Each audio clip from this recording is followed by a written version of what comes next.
Assalamualaikum warahmatullahi wabarakatuh. Alhamdulillahi rabbil alamin. Wassalatu wassalamu ala ashrafil anbiya'i wa imamil mursalin. Sayyidina wa maulana Muhammadin wa ala alihi wa ashabihi tayyibin tahirin. اللهم لا سهل إلا ما جعلته سهلا وأنت يا حي يا قيوم تجعل الحسن إذا شئت سهلا نذكركم بإخلاص النية لله تعالى يقول رسول الله صلى الله عليه وسلم طلب العلم فريضة على كل مسلم, yang artinya mencari ilmu agama itu diwajibkan atas setiap muslim, laki-laki maupun perempuan. Yang dimaksud di dalam al-ilmu dalam hadis tersebut tentu bukan semua cabang ilmu agama, karena cabang ilmu agama ini sangat luas. Kalau semua muslim itu diwajibkan untuk mencari semua macam ilmu agama, mulai dari tauhid, fikih, ilmu bahasa, ilmu sastra, dan seluruhnya, maka siapa nanti yang berdagang? Maka siapa nanti yang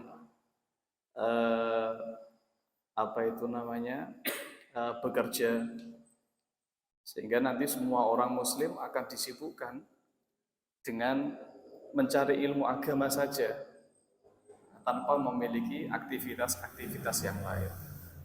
Maka perlu difahami bahwasanya thalabul ilmi, al-ilmu di dalam hadis tersebut adalah ilmu agama yang dharuri. Ilmu agama yang dharuri itu bagaimana? Yaitu kadar ilmu yang wajib dipelajari oleh setiap muslim, yang apabila muslim tersebut bodoh tentang ilmu tersebut maka dia dihukumi dosa. Apa ilmu agama yang dharuri itu? Ilmu agama yang dharuri itu adalah mencakup tentang akidah, mencakup tentang fikih, ya, fikih yang berhubungan dengan amal sehari-hari, mulai dari sholat, wudhu, zakat, puasa, haji, dan juga muamalah. Itu adalah kadar ilmu agama yang wajib dipelajari oleh setiap muslim. Nah, kalau ada orang muslim yang tidak tahu tentang hukum-hukum tersebut, maka dia dihukumi berdosa. Oke, kalau ada orang muslim dia bodoh tentang hukum-hukum tersebut, maka dia dianggap berdosa. Maka bagaimana caranya supaya kita terbebas dari ancaman dosa tersebut?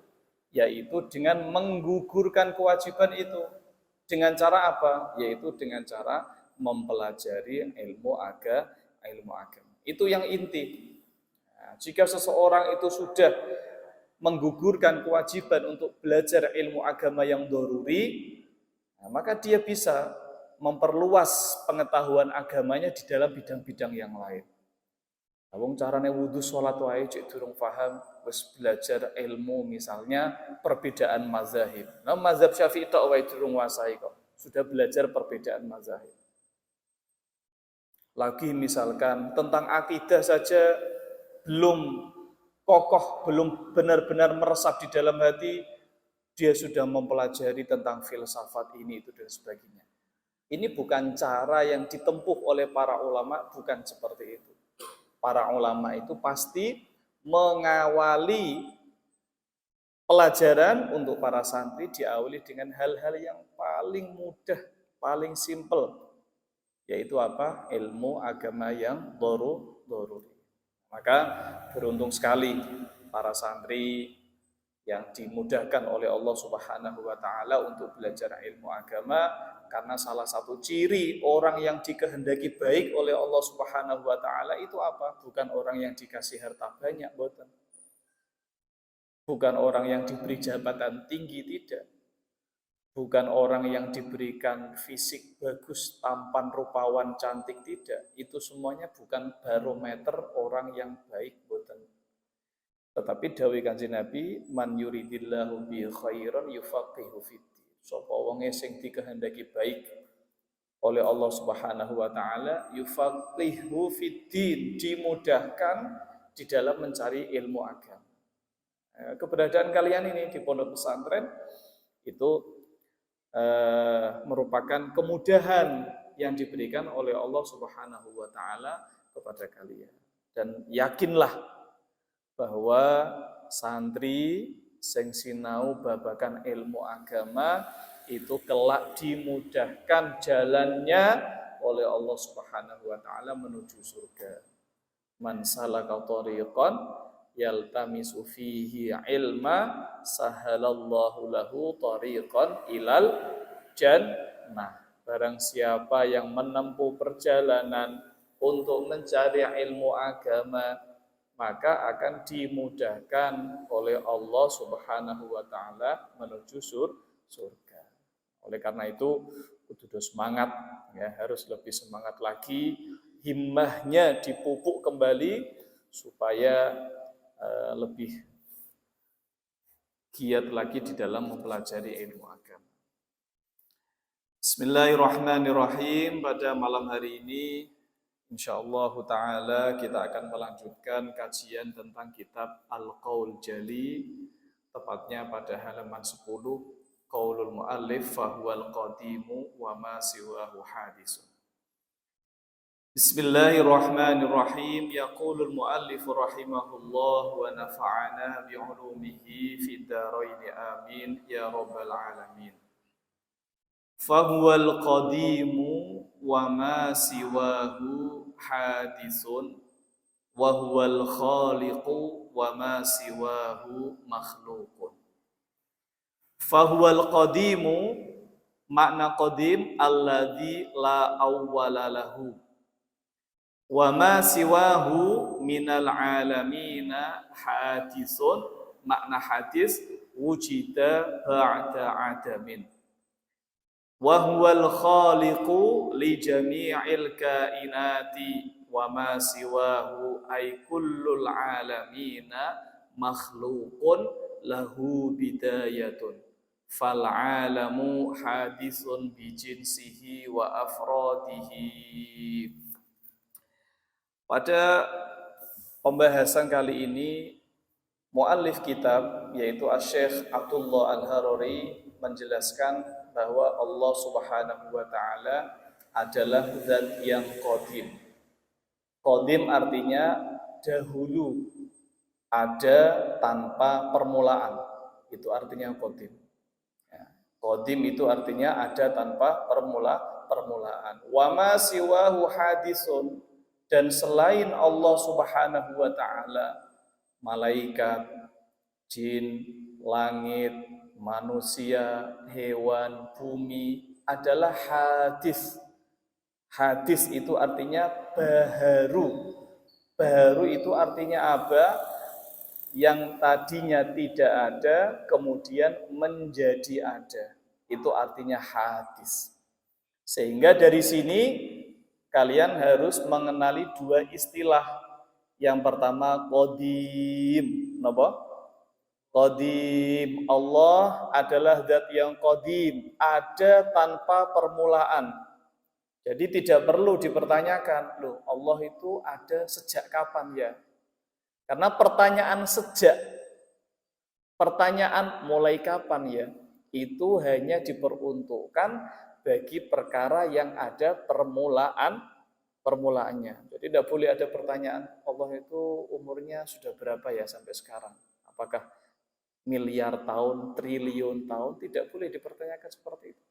Karena Allah Subhanahu wa taala itu wujudnya tanpa permulaan. Maka disebut Allah azali. Maka disebut Allah azali. Azali dan qadim niku sami. Artinya apa? Ada tanpa permulaan. Adapun selain Allah Subhanahu wa taala itu hadis. Hadis niku nopo? Yang tadinya tidak ada kemudian menjadi ada. Nah, kalian 30 tahun yang lalu ada nopo betul? Tidak ada. Saya Ustadz Lukman 40 tahun yang lalu juga tidak ada. Ini berarti saya, kalian sebagai manusia qadim nopo hadis. Kalian qadim atau hadis? Hadis. Pohon yang ada di depan rumah kalian yang usianya sudah 10 tahun misalnya. 20 tahun yang lalu ada atau tidak? Tidak ada. Kemudian menjadi ada. Berarti hadis atau qadim? Hadis. Bumi, langit, matahari, arsy, malaikat, iblis, jin, semuanya dahulu itu tidak ada. Dahulu itu tidak ada. Kemudian menjadi ada. Nah, siapa yang mengadakan, siapa yang menjadikan dia tidak ada menjadi ada? Tentu adalah Allah Subhanahu wa ta'ala. Ini adalah perbedaan antara qadim dan hadis. Maka kalau Allah Subhanahu wa ta'ala keberadaannya itu tanpa ada permulaan. Mulane temeriku alladzi la awwala lahu wa ma siwahu minal alamina hadisun ay wujida ba'da adamin. Ya, wujida ba'da adamin. Wa huwal khaliqu li jami'il kainati. Iki speaker ngisoran. Wa huwal khaliqu li jami'il kainati wa ma siwahu ay kullul alamina makhluqun. Dan Allah Subhanahu wa ta'ala adalah zat yang menciptakan makhluk. Ya, Allah Subhanahu wa ta'ala adalah zat yang menciptakan makhluk. Wa ma siwahu, dan selain Allah Subhanahu wa ta'ala adalah perkara yang diciptakan. Nah, tadi sudah kita pahami bahwa Allah adalah qadim, ada tanpa permulaan, dan selain Allah adalah hadis, dari tidak ada menjadi ada. Nah, dari tidak ada kok menjadi ada? Apakah perkara itu bisa ada dengan sendirinya? Tentu tidak. Perkara yang tadinya tidak ada kemudian menjadi ada, pasti ada yang menciptakan. Pasti ada yang menjadikan dia wujud. Paham betul? Nah, apalagi yang kita saksikan ini adalah benda besar, megah, ajaib. Ada langit, ada bumi, ada manusia, ada pepohonan, matahari yang begitu besar manfaatnya. Tentu benda-benda yang sangat besar, istimewa, manfaatnya banyak, itu tidak mungkin ada dengan sendirinya. Pasti wujud karena diciptakan oleh zat yang sempurna, oleh zat yang berkuasa. Tidak lain tidak bukan adalah Allah Subhanahu wa ta'ala. Makanya kalau ada orang yang memiliki keyakinan bahwa alam semesta ini bukan ciptaan Allah Subhanahu wa ta'ala, mereka meyakini alam semesta ini ada dengan sendirinya, coba bantah dengan bantahan yang sederhana sekali. Kamu tunjukkan misalnya di papan tulis ada tulisan huruf A. Kamu katakan kepada dia, katanya kamu tidak percaya kalau alam itu diciptakan Allah. Ya, menurut saya itu adalah ada dengan sendirinya. Tahu nggak kamu huruf A yang di papan tulis itu ada dengan sendirinya loh. Tidak ada yang menulis, tidak ada yang mencoret, tiba-tiba ada dengan sendirinya. Nah, itu mesti dia langsung bantah.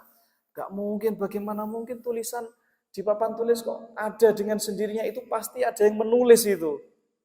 Nah, kalau huruf sekecil itu saja kamu tidak percaya ada dengan sendirinya, bagaimana mungkin alam yang Masya Allah begitu besar, begitu teratur, begitu tertib, itu kamu yakini bahwa alam itu ada dengan sendirinya, tentu mustahil. Kalau perkara yang kecil itu saja, pasti keyakinan kita apa? Ada yang menulis, ada yang mencoret, gitu betul? Lalu bagaimana dengan alam semesta yang sebesar ini? Tentu kita lebih percaya, kita lebih yakin bahwa pasti ada yang menciptakannya. Paham? Nah, wahwal khaliqu wa ma siwahu makhlukun. Ini adalah akidah Ahlus Sunnah wal Jamaah. Berbeda dengan pendapatnya namanya Ibnu Taimiyah. Siapa? Ibnu Taimiyah Al-Harrani. Saya ceritakan sedikit siapa itu Ibnu Taimiyah. Ibnu Taimiyah itu namanya Ahmad Ibnu Taimiyah yang dilahirkan pada tahun 661 Hijriah, ya, dan wafat atau meninggal pada tahun 728 Hijriah.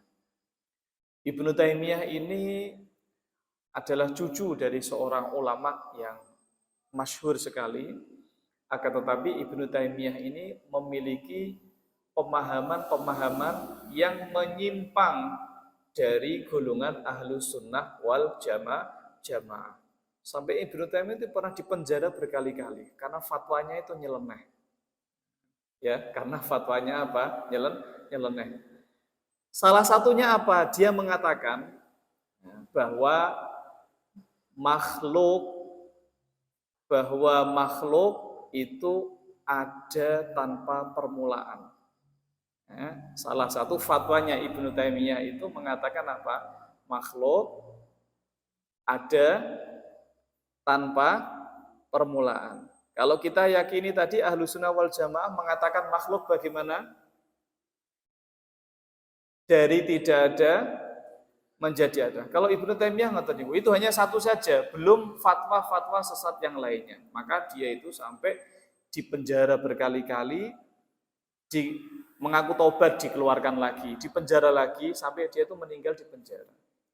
Nah, salah satu ulama Ahlus Sunnah wal Jamaah yang hidup pada masanya itu adalah Al-Hafidh Abu Zur'ah Al-Iraqi. Sinten? Al-Hafidh Abu Zur'ah Al-Iraqi. Sinten? Al-Hafidh Abu Zur'ah Al-Iraqi. Itu piye komentare? Al-Hafidh Abu Zur'ah Al-Iraqi ini ulama Ahlus Sunnah wal Jamaah. Hidup di zamannya Ibnu Taimiyah, menangi Ibnu Taimiyah. Komentarnya bagaimana? Innahu kharaqal ijma'a fi aktsara min sittina mas'alatan ba'duha fil usuli wa ba'duha fil furu. Allahu akbar. Kata Al-Hafidh Abu Zur'ah Al-Iraqi mengatakan Ibnu Taimiyah itu menyimpang dari ijma. Kalian ngetos ijma betul?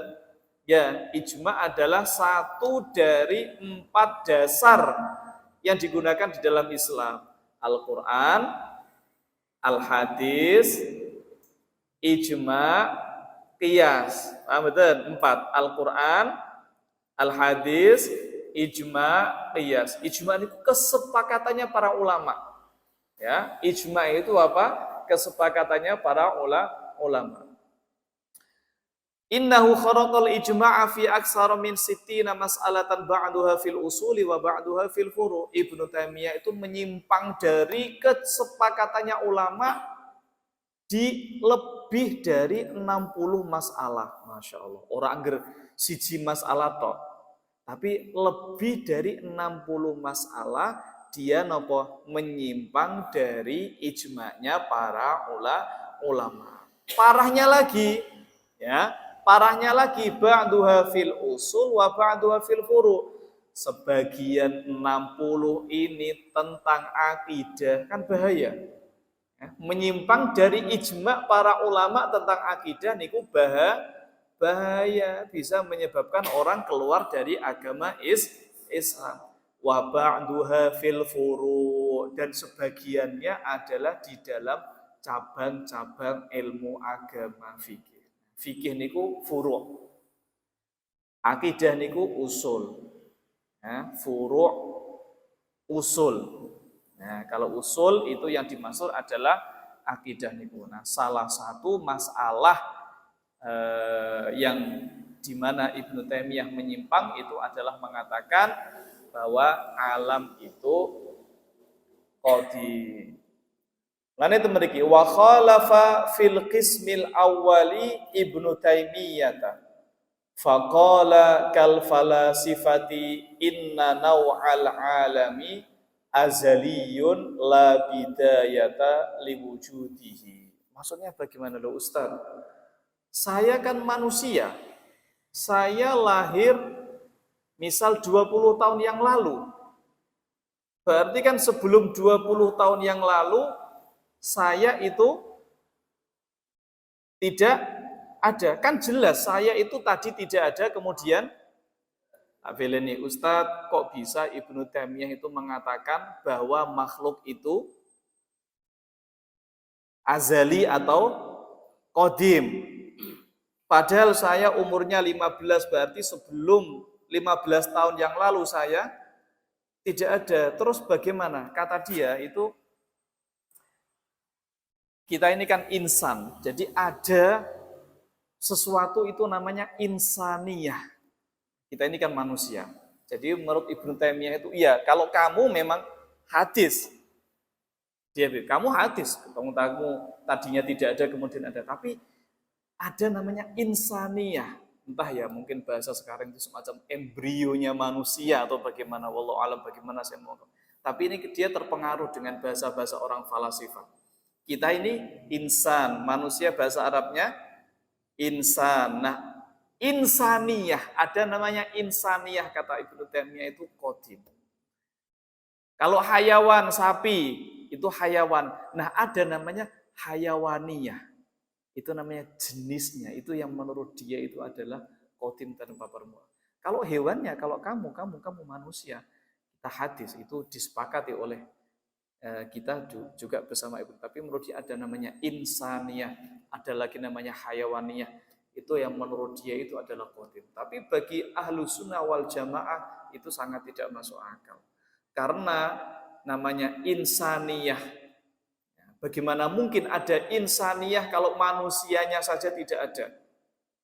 Adanya insaniyah itu otomatis dengan sejak pertama kali munculnya Nabi Adam. Nabi Adam ada, otomatis insaniyah, embrio daripada manusia itu ada.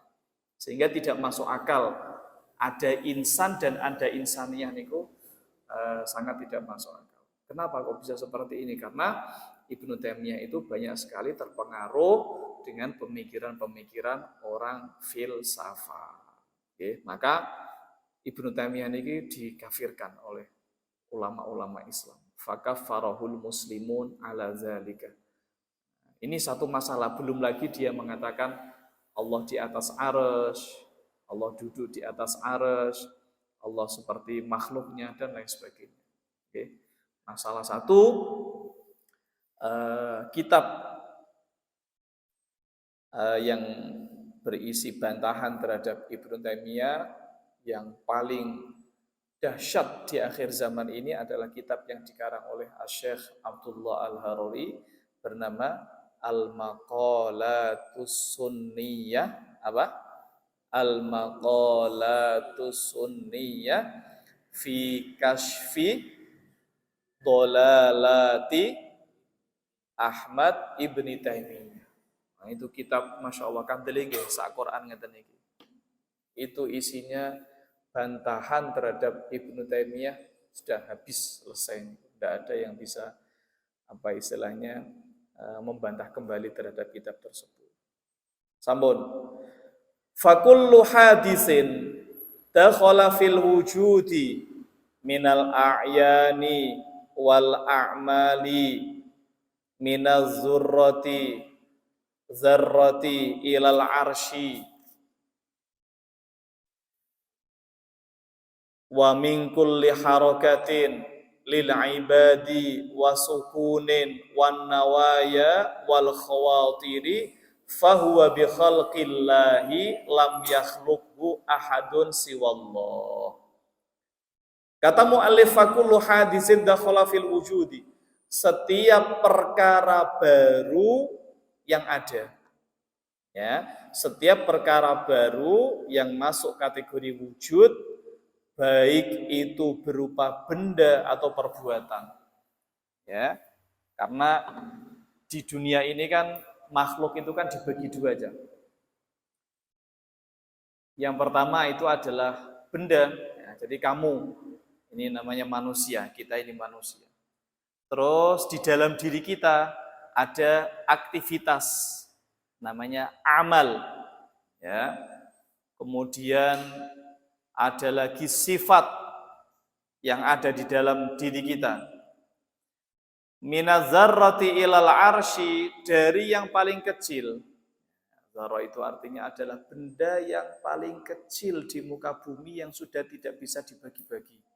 Kamu misalkan punya apel, disigar dadi loro, disigar terus, maka akan sampai pada bagian terkecil yang tidak bisa dibelah. Ya betul? Apapun itu, buah-buahan, kayu atau apapun itu kalau dibelah, itu akan sampai pada bagian yang tidak bisa dibelah. Nah, itu berarti bagian yang paling kecil. Entah apa bahasanya sekarang, atom atau apa itu. Sampai dengan arsy.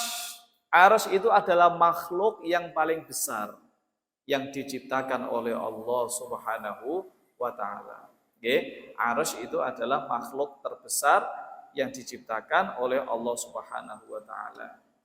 Ada juga yang mengatakan zarrah itu adalah itu kalau kalian melihat debu yang berterbangan ketika ada cahaya matahari yang masuk ke dalam rumah. Tinggal liputan. Nah, itu kan kecil sekali nih. Itu juga bisa dinamakan. Mulai dari yang kecil sampai arsy.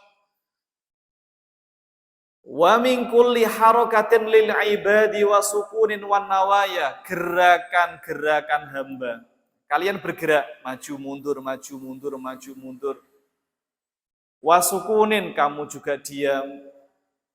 Wan nawaya, begitu juga niat yang ada di dalam hati, perbuatan-perbuatan hati. Ya, khatir. Niat yang ada di dalam hati, fahuwa bi khalqillahi lam yakhluqhu ahadun siwallah.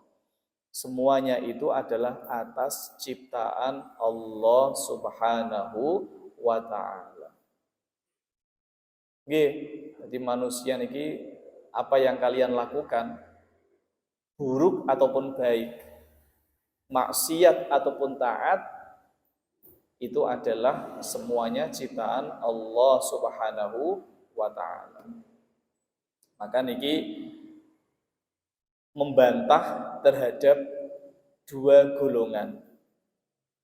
Yang pertama adalah golongan Mu'tazilah, ya. Yang pertama adalah golongan apa?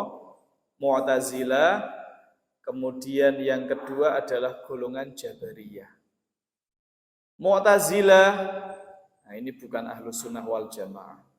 Dia mengatakan bahwa pekerjaan seorang hamba itu diciptakan oleh hamba itu sendiri. Jadi kue sholat, kue maksiat misalnya, itu menurut orang Mu'tazilah diciptakan oleh manusia itu sendiri, bukan diciptakan oleh Allah. Ya, bukan diciptakan oleh Allah. Kecuali, kata mereka, kecuali perbuatan-perbuatan yang bersifat reflektif, bukan atas keinginan dia sendiri. Kalau itu, kata orang Mu'tazilah, itu diciptakan oleh Allah Subhanahu wa taala. Jadi sebelum saya jelaskan, sehingga kesimpulannya aktivitas manusia itu dibagi dua. Dalam bahasa tauhid yang pertama amal ikhtiyari. Apa? Amal ikhtiyari. Amal ikhtiyari itu perbuatan atas kehendak. Itu namanya amal ikhtiyari. Contoh nopo ya ini, kamu makan, duduk, jalan, sholat, tidur, itu namanya amal ikhtiyari. Yang kedua itu namanya amal amal apa? Ghairu ikhtiyari. Ya. Seperti misalnya namanya disebut amal ittirori. Disebut dengan amal ittirori. Contoh seperti orang yang sedang gemetar. Ya. Orang yang sedang gemetar. Bisa enggak orang itu menahan dirinya untuk tidak gemetar ketika kedinginan? Kan betul sakit. Gemetar itu kan sesuatu yang muncul tanpa keinginan kita, nggih. Nah, tapi kalau kue melaku ke pondok rene mau piye? Keinginan kalian atau enggak? Keinginan. Nah, beda toh amal ikhtiyari dan amal ittirori. Nah, orang Mu'tazilah itu membagi dua ini. Kalau amal ikhtiyari itu kata mereka diciptakan oleh manusia. Jadi manusia itu menurut dia punya kuasa untuk melakukan perkara bukan sebab diciptakan oleh Allah Subhanahu wa taala. Tapi kalau amal ittirori kata dia itu diciptakan oleh Allah Subhanahu wa taala. Tapi kalau Ahlus Sunnah wal Jamaah mengatakan baik amal ikhtiyari atau amal ittirori semuanya itu diciptakan oleh Allah Subhanahu wa taala. Mulane nanti ada dalilnya wa khalaqa kulla syai'. Apa? Wa khalaqa kulla syai'. Allah Subhanahu wa taala menciptakan segala sesuatu termasuk tadi amal ikhtiyari ataupun amal ittirori. Maka salah satu dalil naqli, salah satu dalil logika ya untuk membantah orang Mu'tazilah. Kalau memang amal ikhtiyari itu diciptakan oleh manusia, pasti manusia itu mengetahui detail aktivitas dia sendiri. Maksudnya bagaimana? Contoh, Royhan dari pondok sampai sini berapa langkah? Kata, tahu atau tidak? Tidak tahu. Terus kecepatannya berapa? Kadang belayu, kadang pelan. Iya betul. Tahu enggak kecepatan kamu berapa? Terus kamu berapa langkah ke sini? Tidak tahu. Padahal ketika dikatakan fulan menciptakan sesuatu, itu artinya fulan itu harus mengetahui detail tentang apa yang diciptakan. Paham betul? Lah, manusia itu ketika berjalan, ketika beraktivitas, kamu jalan ke sini berapa kali kamu melambaikan tangan seperti ini? Berapa kali kamu noleh? Itu kan kamu tidak tahu detailnya. Itu menandakan bahwa manusia itu tidak menciptakan amalnya, tidak menciptakan aktivitas sehari-harinya. Mulane temriki bahasanya jelas. Minal a'yani wal a'mal. A'yan itu benda, kamu ini kan fisik. Gitu? Kamu nih. Wal a'mal, a'mal itu artinya perbuatan yang ada pada diri kamu. Jalanmu, makanmu. Itu semua fahuwa bi khalqillah, atas ciptaan Allah Subhanahu wa taala. Bon, terus bedanya Mu'tazilah dengan Ahlus Sunnah. Nah, juga membantah terhadap Jabriyah. Nek Jabriyah niki dia mengatakan manusia itu seperti daun yang dibawa oleh angin kemanapun angin berhembus. Jadi manusia niki amaluhu majburun. Dia itu oleh orang Jabariyah itu dianggap kita ini seperti benda mati. Semua amal kita ini diciptakan oleh Allah Subhanahu wa ta'ala. Tetapi bedanya dengan ahlu sunnah wal jamaah, kalau orang ahlu sunnah wal jamaah ini masih memiliki yang namanya al-kasbu. Apa? Al-kasbu. Nanti wonten taujihul abdi qasdahu wa iradatahu. Nah itu. Sehingga para ulama itu mengatakan ahlu sunnah wal jamaah niki dalam hal masalah qadha qadar dan juga masalah amal ikhtiyari ittirari niki berada di antara Mu'tazilah dan juga Jabriyah. Kesimpulannya, kalau Mu'tazilah mengatakan amal manusia diciptakan oleh manusia sendiri, kalau Jabriyah mengatakan semua amal manusia diciptakan oleh Allah. Jadi kemanusiaan ini tidak punya daya apa-apa. Wis pokoknya koyok daun, kamu tahu enggak daun? Digawa angin ngalor, digawa angin ngidul. Begitu kata orang Jabriyah. Tetapi ahlu sunnah wal jamaah itu berada di antara keduanya. Maksudnya bagaimana?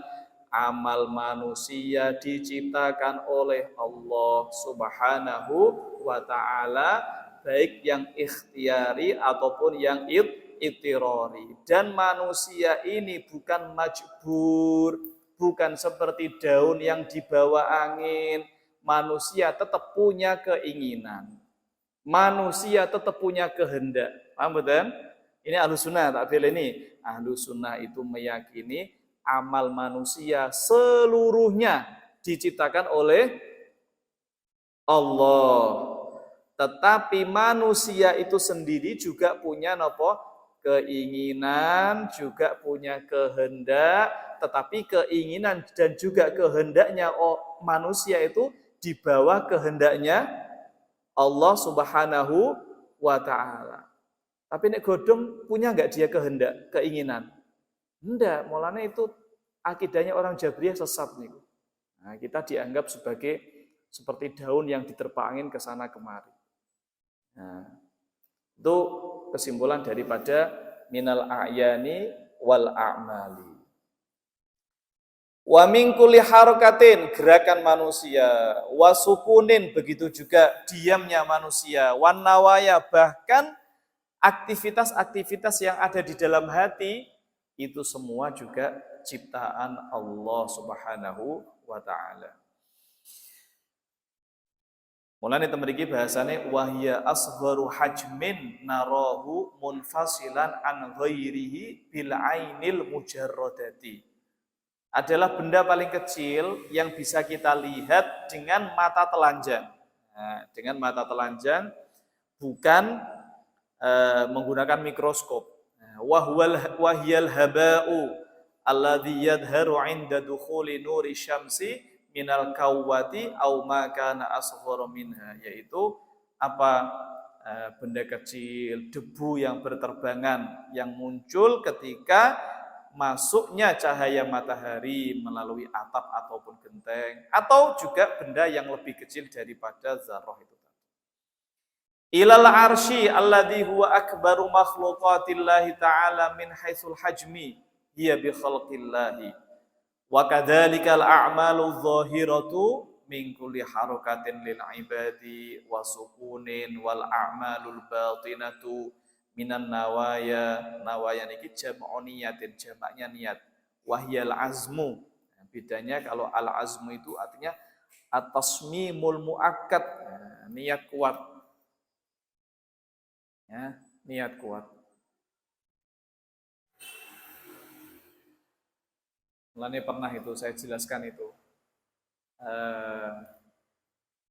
Karena ada itu di dalam hadis bahwasanya ketika seorang hamba niat maksiat tetapi tidak jadi melakukan, maka dia kan tidak ditulis dosa.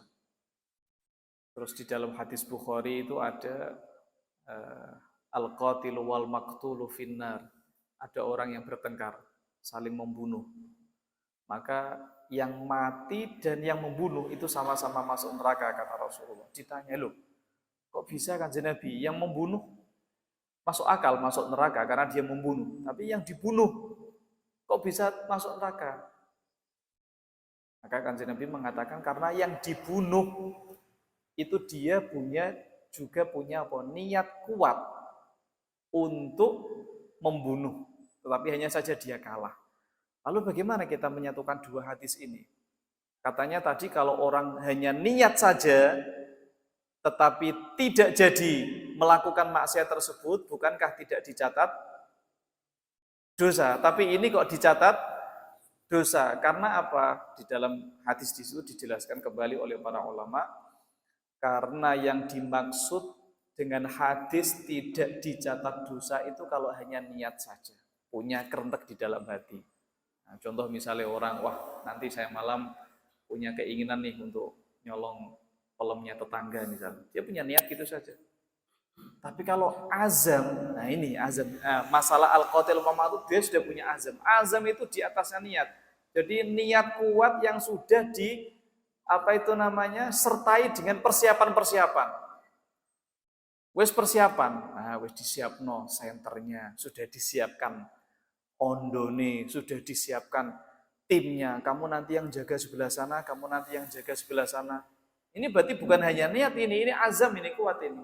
Ini sebagaimana orang yang terbunuh tadi. Kan dia bawa pedang juga. Nah itu makanya, yang azam itulah yang meskipun maksiatnya tidak jadi dilakukan, dia tetap mendapatkan dosa. Nah, itu bedanya antara niat dan azam. Makanya supaya menggabungkan dari makna dua hadis itu tadi. Wal khawatir ini ya tadi jamu khatir wa huwa ma yaridu 'alal qalbi bila iradatin. Beda ya, khatir dengan niat itu beda. Khatir itu jadi sesuatu yang tiba-tiba melintas di dalam hati tanpa kita menginginkan kehadirannya, itu khawatir. Ya, sesuatu yang melintas di dalam benak atau di dalam hati tanpa kita menginginkan, namanya khawatir. Beda toh, kamu niat dengan sesuatu, niat itu kan di hati. Dengan sesuatu yang tiba-tiba hadir di dalam hati kalian, tapi kalian tidak menginginkan kehadiran benda tersebut. Tiba-tiba mak sliwer gitu, mbok kebayang ngopo. Itu semuanya baik niat ataupun khawatir, itu kan perbuatan hati, itu semuanya juga Allah yang menciptakan. Fahuwa ail hadisud dakhilu fil wujudi bi khalqillahi lam yakhluqhu ahadun siwallah. Hal-hal tersebut, al-hadis adalah ciptaan Allah dan tidak ada yang menciptakan seorang pun kecuali Allah Subhanahu wa ta'ala. La tabi'atun wala illatun. Nah niki perlu difahami, tabi'ah. Tabi'ah niku adalah kebiasaan. Tabi'ah niku bahasa mudanya adalah apa? Kebiasaan. Paham Akbar? Kalau illat itu adalah sebab. Nah, tabi'ah itu adalah kebiasaan, illat itu adalah sebab. Contoh ya, kebiasaannya api itu apa? Membakar, panas. Kebiasaannya pisau itu apa? Mengiris, memotong, melukai, itu namanya tabi'ah. Pertanyaannya, apakah panas yang muncul dari api itu diciptakan oleh api? Boten.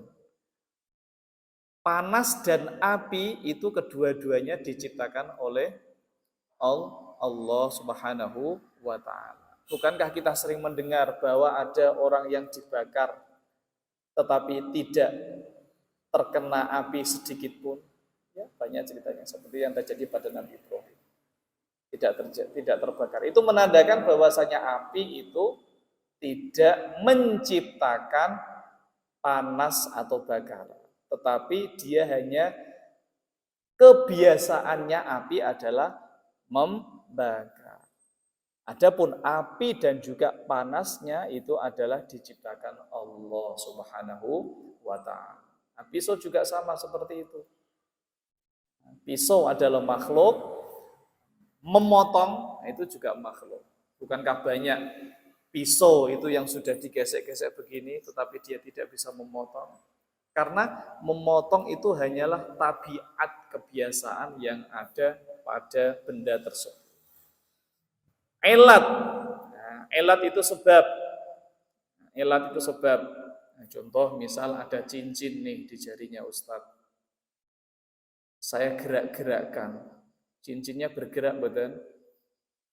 Oke, ada cincin di jarinya Ustadz, saya gerak-gerakkan.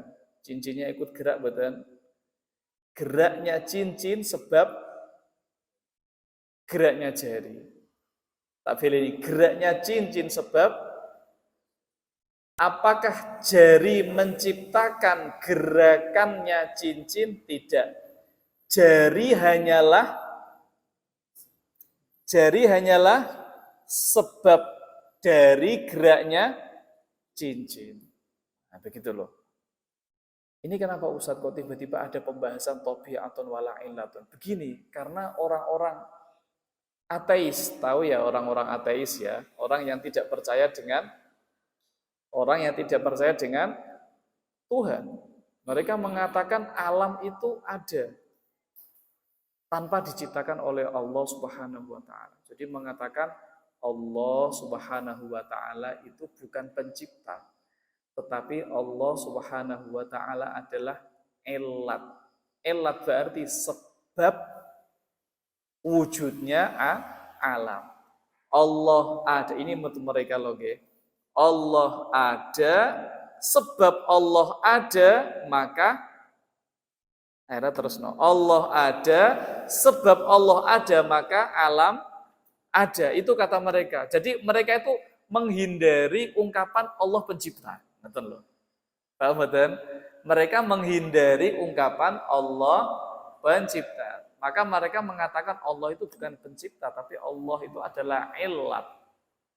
Allah itu adalah sebab adanya alam.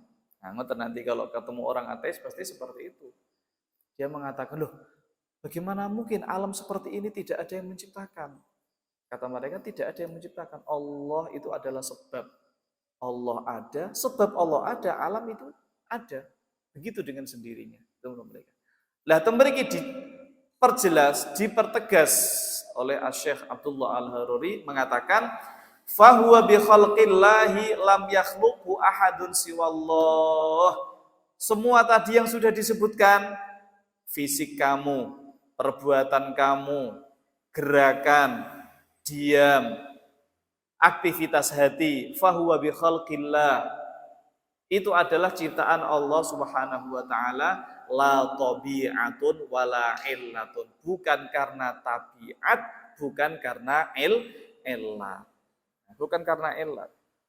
Beda nopo sami kamu mengatakan Allah sebab wujudnya alam dengan Allah pencipta alam. Beda apa beda? Ya beda banget. Ya, paham betul? Allah sebab wujudnya alam, ini ungkapan orang ateis, dengan ungkapan Allah pencipta alam. Sebab dan pencipta, ya beda.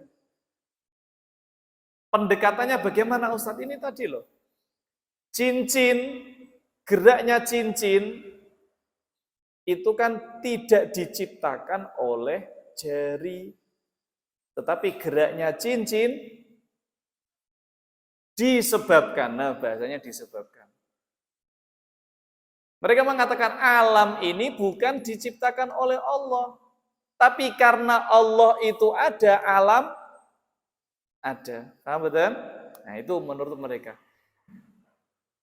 Cincin ini gerakannya tidak diciptakan oleh jari, tetapi karena jari ini bergerak, maka menyebabkan, mereka menyamakan itu dengan hal-hal seperti ini logikanya. Tapi tidak itu sesuatu yang sangat tidak masuk akal. Kita sebagai orang muslim ahlu sunnah wal jamaah mengatakan Allah Subhanahu wa taala bukan tabiat, bukan illat, tetapi Allah adalah al-khaliq. Allah adalah al-khaliq. bal dukhuluhu fil wujudi bi masyiatillahi wa qudratihi bi taqdirihi wa ilmihil azaliyyi, melainkan masuknya perkara-perkara tersebut ke dalam kategori wujud. Nah, tadi benda, aktivitas dan semuanya bimasyiatillahi, itu karena kehendak Allah Subhanahu wa taala, wa qudratihi, dan kudrahnya Allah, bitaqdirihi, dengan takdirnya Allah, wa ilmihil azali, dan ilmunya Allah yang azali. Jadi kehendak Allah, ilmunya Allah itu adalah azali. Azali itu ada tanpa permulaan. Begitu juga dengan sifat-sifat Allah yang lain. Semuanya itu azali. Bukan berarti Allah itu tadinya jahil, kemudian lambat laun, kemudian alim. Boten. Zatnya Allah dan sifatnya Allah, keduanya sama-sama nopo azali, ada tanpa permulaan. Ilmunya Allah tetap, tidak bertambah, tidak berkurang. Paham? Karena bertambah ataupun berkurang itu semuanya adalah sifat manusia, sifat makhluk. Kalau ilmunya kita, kemarin kita bodoh, bisa jadi besok kita pengetahuannya bertambah, berarti ilmu kita bertambah. Tapi kalau ilmunya Allah Subhanahu wa taala adalah ilmu yang azali. Liqaulillahi ta'ala wa khalaqa kulla syai', ya, wa khalaqa kulla syai'. Allah Subhanahu wa taala menciptakan segala sesuatu. Kul itu artinya semua, syai' itu artinya segala sesuatu, makhluk, semua makhluk. Artinya apa? Ai ahdatsahu minal adami ilal wujud. Artinya diciptakan atau diciptakan dari tidak ada menjadi ada.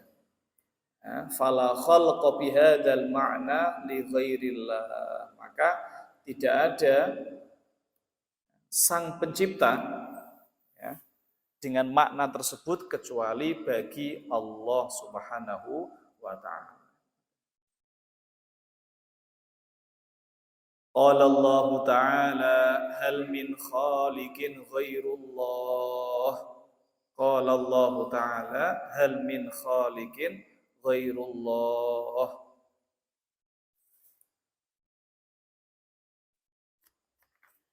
Ai la khaliqa illallah. Artinya tidak ada pencipta kecuali Allah Subhanahu wa ta'ala. Ai al-ibrazi minal adami ilal wujud li ghairillahi. Qala Allah Ta'ala fi surati Fatir hal min khaliqin ghairullah. Ai la khaliqa illallahu wa khalafa fi dzalikal mu'tazilatu. Pun dijelaskan ya. Kalau orang Mu'tazilah mengatakan berarti pencipta ada berapa? Ada dua, Allah dan manusia. Kalau kata orang Mu'tazilah, ya, berarti Mu'tazilah niku seperti orang yang menyekutukan Allah Subhanahu wa ta'ala. Karena menurut mereka pencipta itu bukan hanya Allah, tapi masing-masing dari manusia itu menciptakan aktivitasnya sendiri menurut mereka. Kenapa? Wa faqalu, mereka mengatakan al-abdu yakhluqu fi'lahul ikhtiyariyah. Hamba itu menciptakan aktivitasnya sendiri, aktivitas yang ikhtiyari. Fakaffarahumul muslimuna ala zalika. Maka orang-orang muslim memvonis kafir terhadap orang-orang Mu'tazilah. Salah satu yang menukil kufurnya orang Mu'tazilah adalah Abu Mansur al-Baghdadi, ya. Salah satu orang yang menukil itu menceritakan, mengatakan tentang kufurnya orang Mu'tazilah itu adalah salah satunya Abu Mansur Al-Baghdadi.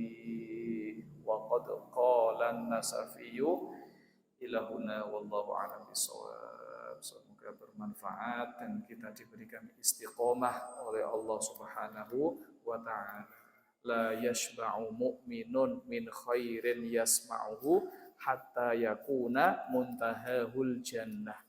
Orang muslim itu tidak boleh merasa kenyang, tidak boleh merasa puas dengan kebaikan yang dia dengarkan, meskipun sudah pernah dengar belasan kali.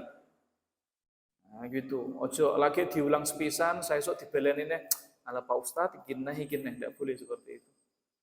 Karena setiap kali kalian mendengar, meskipun materinya sama, itu akan memantapkan hati kalian. La yashba'u mu'minun min khairin yasma'uhu hatta yakuna muntahahul jannah.